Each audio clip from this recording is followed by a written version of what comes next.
Hello again, everyone. Happy Tuesday. Today we're going to finish up our conversation of graphical addition of vectors with showing you what it looks like when you subtract vectors. That's actually rarely done in physics. It will show up with what we do in chapter 6. So I just want to introduce it to you, but it's not something that I'm going to have you do a lot of quantifying. I just want you to know what it looks like when we do that.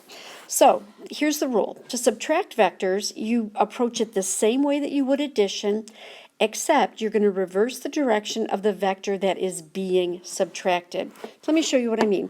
Let's say that vector A is a vector that is going due north, and vector B is a vector that is going to the east. So just as a quick reminder, A plus B would be that I draw vector A, and I attach vector B to the head of vector A. It's what you did for homework. You've seen me do it before. So A plus B looks like that. I find my resultant, and that's what it looks like. B plus A would mean that I actually start with B first, and then I attach A to the head of B, so it looks like that, and there's my resultant. And you'll notice that if my vectors stay the same size, the resultant is exactly the same from A to B and B to A. So what I've learned then is there is a commutative property of addition for vectors. Let's try subtraction now. Remember what I set up here. You reverse the direction of the vector being subtracted. So A stays the same. A is just going to be going north just like it did before. But now instead of B going to the east, B is going to go to the west. So it will look like this. And here's my resultant. For B minus A, B is the first one, so it stays the same. Do it exactly like it looks. A now is what's being subtracted, so I'm going to take A and make it reversed 180 degrees. So instead of it going up, it's going to go down. Instead of it being north, it's going to be south. I want you to see my resultants are different. The top resultant is going to the northwest. The bottom resultant is going to the southeast. There is no commutative law of subtraction with vectors any more than there is with algebraic subtraction. All right, so that's how you do the subtraction of vectors. Pretty straightforward, exactly the same way that you would do addition, only my second vector is going to go 180 the direction that it started. Now I want to start talking and kind of change gears here. We're going to move away from adding vectors by the graphical method. It's a good way of visualizing what's happening, but it's not precise. Now we're going to get into the actual mathematical way of adding vectors, and it's by the component method. We use trig to add by the component method. So I just want to do a real quick review. First of all, how do you use a graph? If I have the dot down in my fourth quadrant, it's going to have the coordinate. The x-coordinate goes first, and that's going to be 2 because I'm over 2 blocks, and my y component is -3 because I've gone down 3 hash marks on my x or on my y-axis. The x component then is 2, and I want you to see where that came from. 1, 2, that's the x component to it. My y component, so I'm going to put a little x here because that's the x component. My y component is -3 because I'm going down. And that shows the y component. And oh, by the way, I could make a nice right triangle out of this. That'll look familiar in a few minutes here. Let's talk about trig functions. Trig functions are nothing more than telling you what is the fixed relationship between any two sides for a given angle. And that relationship, whether it's a huge triangle or a small triangle, that relationship is always, always true.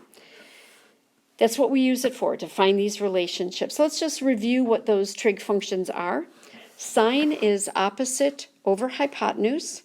And if this is theta right here, sine of theta is going to be the side opposite all over the hypotenuse, which is the sine opposite the right angle. Cosine will always be adjacent over hypotenuse, and again, it's the side that's adjacent to theta, to the angle. Tangent is opposite over adjacent, and you're familiar with SOHCAHTOA. SOHCAHTOA. Sine, cosine, tangent, opposite hypotenuse, adjacent hypotenuse, opposite adjacent. All right, so that's just the general terminology for trig.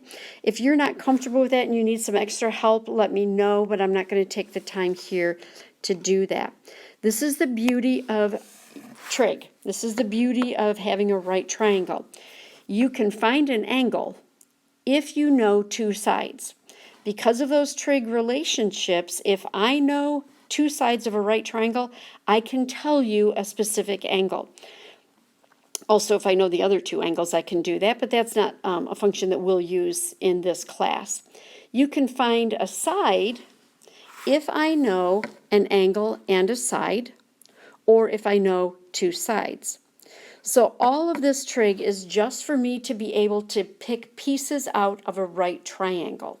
That's what trig does. It gives me relationships within a right triangle. Now let's actually move this into a vector relationship. So I write my vector, and it's just going to be a force. I don't really care what force it is, but it's just going to be a force. And I'm going to label my vector F.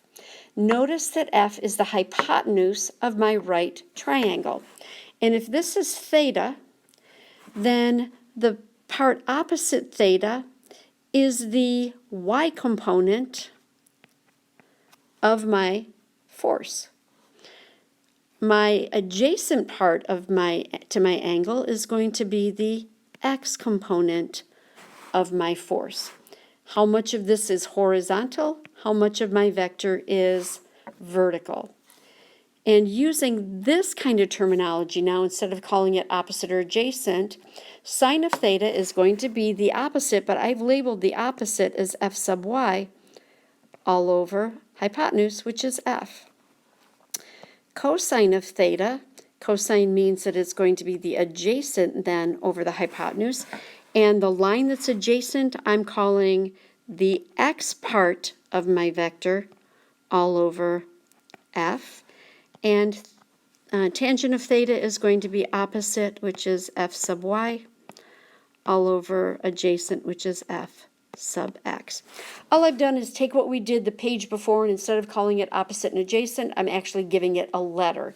It is the y piece to my force. This is the x piece to my force. How much of this force is horizontal this way? How much of it is vertical this way?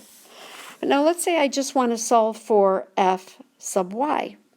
F sub y using this equation, if I get f sub y all by itself, it's because I have to move the f over. So my equation is f sine of theta. My f sub x is going to be, I'm going to again move this over, and it's going to be f cosine of theta. So the trig function associated with the y component is sine. You're going to hear me say this a dozen times. Sine y, sine y, sine y, sine y, because the y component uses the trig function sine. Now right now I'm just building towards the end result of adding by the component method. To add by the component method, you have to understand what the components are. There's a vertical component and a horizontal component. There's an x and a y component to every vector. Right now, we're just finding what those components are. So, a carpenter pulls a load of lumber on a cart with 60 pounds of force, directed 40 degrees above the horizontal. Calculate the vertical y component and the horizontal x component of the force. Now remember, for vertical, what trig function are we going to use? Sine.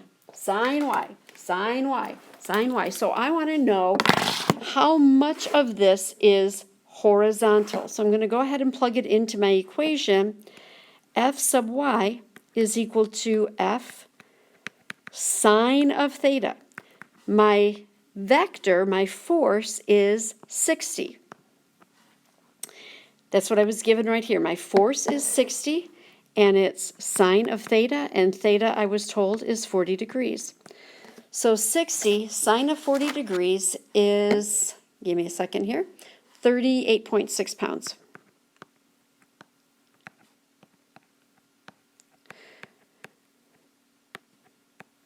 So the vertical component is 38.6 pounds. To find the horizontal or the x component, it's going to be F cosine theta, which is equal to 60 cosine 40. And this is just plugging it into the calculator now. Just multiply those numbers across and you end up with 46 pounds. Vertical component, 38.6 pounds. Horizontal component, 46 pounds. All right, that's just the math of doing it, but let's do it with one now where it's not a force, but instead it's going to be a displacement vector. So you fly 42, sorry, here, just a second, I need to check something. You fly 4,200 kilometers in a direction north of west while traveling from Minneapolis to Fairbanks. Calculate the x and y component of your displacement. So I'm going to draw my XY axis. This one's kind of messy. And by the way, this is 47 degrees. I didn't write it in the problem, but it's 47 degrees. And this is 4,200 kilometers. And I'm going to call that vector A. So the y component of A is 4,200 sine of 47. And the answer to that is 3,070 kilometers. My x component is equal to 4,200 cosine of 47. Notice that everything stays the same except the function. But my answer to this is a negative 2,860 kilometers. Why is it negative? It's negative because I am in quadrant 2. In quadrant 1, x is positive and y is positive. In quadrant 2, x is negative and y is positive. Quadrant 3, they're both negative. Quadrant 4, x is positive and y is negative. I'm in this quadrant. I have a negative x and a positive y. Just remember when you're doing the homework, each vector has two components to it, and x